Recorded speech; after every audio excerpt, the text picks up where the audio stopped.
Hi hello అందరికీ welcome to my home activity. ఇవాళ ఇంట్లో మై హోమ్ యాక్టివిటీ చూపించే ముందు ఇక్కడ చూస్తున్న ఈ సరుకుల లిస్టు ఎంత అయి ఉంటుందో గెస్ చేసి మీరైతే కామెంట్ చేసేయండి. నేను ఈ వీడియో లాస్ట్లో అయితే రివీల్ చేస్తాను. ఈ బ్యాగ్స్ అన్ని చూడగానే మీరు ఒక ఐడియాకి అయితే వచ్చేసింటారు, డీమార్ట్కి అయితే వెళ్ళి షాపింగ్ చేసుకొచ్చానని చెప్పి. ఎస్, కరెక్టే అండి. నేను అనంతపూర్కి వెళ్ళినప్పుడు డీమార్ట్ షాపింగ్లో అయితే కొన్ని ఇంటికి కావాల్సిన గ్రాసరీస్ అయితే తీసుకొచ్చాను.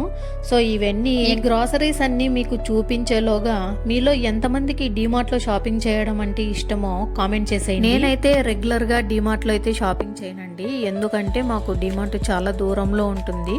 మేము ఇన్ కేస్ ఏదన్నా పని మీద వెళ్ళినప్పుడు అనంతపూర్కి అక్కడున్న డీమార్ట్లో అయితే ముందుగా నేనైతే ఒక లిస్టుని ప్రిపేర్ చేసుకొని అయితే ఆ లిస్ట్లో ఉన్నవి నేను డీమార్ట్ నుండి తీసుకొని రావడం అయితే జరుగుతుంది. అయితే మనం ఎంత లిస్టు రాసుకున్నప్పటికీ కూడా అక్కడున్న ఏదో ఒక ఐటమ్స్ అయితే ఎక్స్ట్రా అయితే తీసుకొని రావడం అయితే జరుగుతుంది. ఇది ఎవ్రీ ఫ్యామిలీలోనూ జరిగే కామన్ పాయింట్ అన్నమాట. ఈసారి నేను రాసుకున్న లిస్ట్ అయితే కొంచెం పెద్దదే లేండి, ఎందుకంటే లోకల్లో తీసుకోవడం అయితే చాలా రోజులు అయిపోయింది. ఇంకా ఎలాగో డీమార్ట్కి పని మీద వెళ్తున్నామని చెప్పేసి లిస్టు ప్రిపేర్ చేసుకొని అయితే వెళ్ళడం జరిగింది మేము.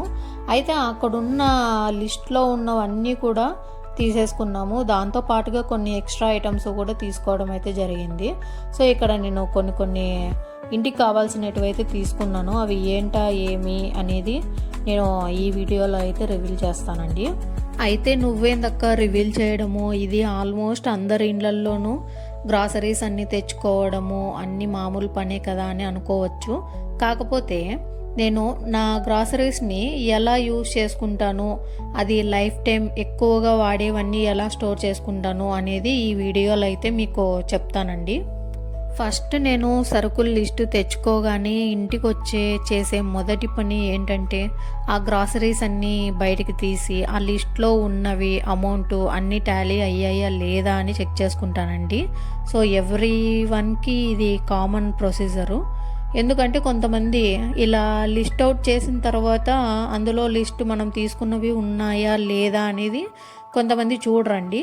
ఎందుకంటే ఇలా చూడడం వల్ల ఏమవుతుందంటే ఇప్పుడు డీమార్ట్లో చాలా వరకు న్యూస్ వస్తుంది కదండి, ఒక ఐటెం తీసుకుంటే 2 ఐటమ్స్కి బిల్ వేయడము, ఇలాంటి చిన్న చిన్న ఇష్యూస్ అన్నీ జరుగుతున్నాయని అయితే న్యూస్లో కానీ సోషల్ మీడియాలో కానీ ఈ వీడియోస్ రావడం వల్ల ఇంకా కొంతమందికి తెలియడం అనేది జరుగుతుందండి. సో నా వరకు నేను ఏమంటే ఈ ప్రతిదీ కూడా లిస్ట్ అవుట్ చేసుకుంటాను, ప్రతిదీ కూడా కరెక్ట్గా ఉందా లేదా, ఇంతే క్వాంటిటీకి ఇంతే అమౌంట్ వేసారా లేదా ఎక్స్ట్రా అమౌంట్ ఏమన్నా వేసారా అని చెప్పి చెక్ చేసుకుంటాను 1-2 సార్లు మాత్రము.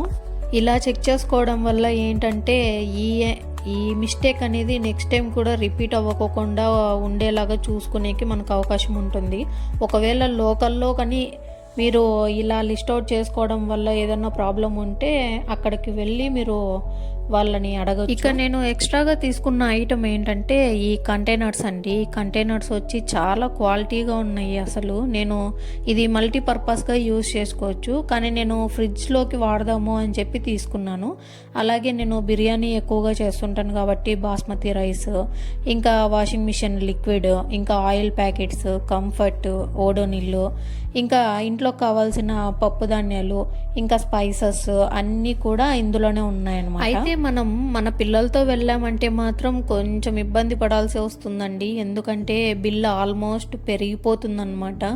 సో ఎందుకంటే మన పనిలో మనం ఉంటే మన పిల్లలు వాళ్ళకి ఇష్టమైన టాయ్స్ కానీ చాక్లెట్స్ కానీ బిస్కెట్స్ కానీ ఎక్కడున్నాయి అని మరీ చూస్ చేసుకొని మన లిస్ట్లోకి ఎక్స్ట్రాగా యాడ్ చేయడం అయితే జరుగుతుందన్నమాట. సో దానివల్ల మాకు కొన్ని ఐటమ్స్ అయితే ఎక్కువగా బిల్ అయ్యండి, ఎందుకంటే మా పిల్లలు బొమ్మలు తీసుకోవడం అయితే జరిగింది. స్పెసిఫిక్గా అయితే మా బాబుకి ఎక్కువగా నచ్చేది ఏంటంటే కార్సేనండి. ఆ కార్స్ ఎక్కడ చూసినా కూడా ఎక్కడికి వెళ్ళినా కూడా ఖచ్చితంగా తీసియాల్సిందే అనమాట. మీ ఇంట్లో కూడా ఇలాంటి కార్ లవర్స్ కామెంట్ చేయండి. ఇంకా మా పాప విషయానికి వస్తే తను మాత్రం చాలా చిన్నదంటే చిన్న టాయ్ తీసుకుందండి, ఓన్లీ 50 రూపీస్ మాత్రమే. చూడండి మా వాడి కార్ కలెక్షన్ అయితే చూసేయండి. వీటిని ఎలా ఎక్కడ పార్క్ చేయాలో అయితే నేను చాలా ఆలోచిస్తున్నాను. మీకు తెలిస్తే కామెంట్ చేయండి. ఇంకా మా పాప టాయ్ అయితే ఇదేనండి. దీంతో మా పాప కంటే నేనే ఎక్కువగా ఆడుకున్నాను అనమాట. అంత బాగా నచ్చింది నాకు ఈ టాయ్. నాకు ఓల్డ్ డేస్ గుర్తుకొచ్చాయి అన్నమాట. మా చిన్నప్పుడు ఇలాంటి వాటితోనే ఆడుకునేవారం అనమాట. సో ఇక్కడ చూస్తున్నారు కదండి, ఇంకా ఈ గ్రాసరీస్ అన్నీ కూడా ఇంకా 1 by 1 సర్దుకోవాలి. సో ఇలా ఎన్ని గ్రాసరీస్ తీసుకున్నా కూడా మళ్ళీ ఏదో ఒకటి అయిపోతూనే ఉంటుంది. సో అయిపోయిన వాటినన్నీ నేను లోకల్లోనే తెప్పించుకుంటూ ఉంటానండి. సో ఇంకా బిల్లు విషయానికి వస్తే మాత్రం వీటన్నింటికి ఎంత ఉంటుందో కామెంట్ అయితే చేశారనుకుంటున్నాను.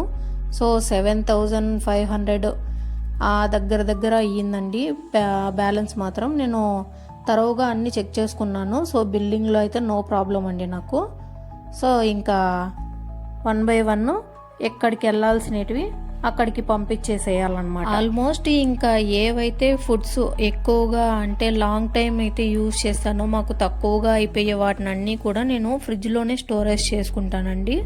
ఎందుకంటే వీటన్నింటినీ ఒకసారి నేను బయట పెట్టడం వల్ల ఏమైందంటే అవి పురుగు పట్టి పాడైపోవడం అనేది జరిగింది. సో ఫ్రిడ్జ్లో పడితే ఎలా ఉండేటివి అలానే ఉంటాయి అనే ఉద్దేశంతో నేను ఈ ఆల్ స్పైసెస్ కానీ, బిర్యానీకి సంబంధించిన ఈ బాస్మతి రైస్ కానివ్వండి, ఇంకా మష్రూమ్ కానివ్వండి, ఇంకా పన్నీరు, ఇలాంటివన్నీ కూడా ఫ్రిడ్జ్లోనే స్టోర్ చేసుకుంటాను అనమాట.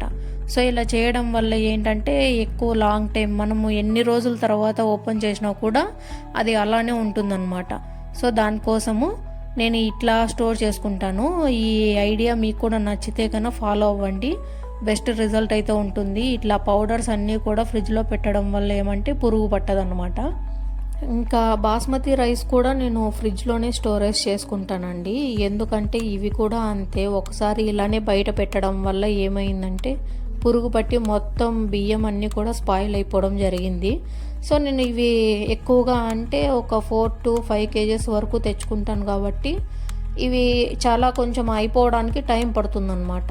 అలాంటి టైంలో ఏమవుతుందంటే ఇవి కొంచెం లాంగ్ టైం కావడం వల్ల సో బియ్యానికి పురుగు పట్టడము ఇట్లాంటివి అయితే జరుగుతుంది. కాబట్టి నేను వీటిని కూడా ఫ్రిడ్జ్లోనే స్టోర్ చేసి పెట్టుకుంటాను.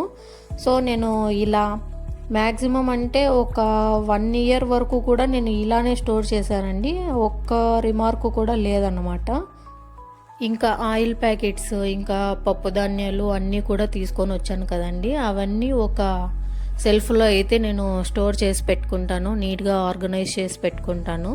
సో ఈ ఆయిల్ ప్యాకెట్స్ అయితే లాస్ట్ బాక్స్ తెప్పించుకున్నవి ఇంకా 4-5 ప్యాకెట్స్ ఉన్నాయి.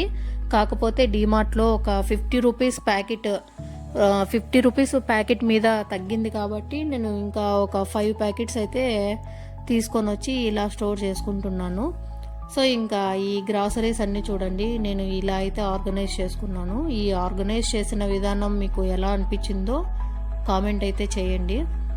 Thanks for watching.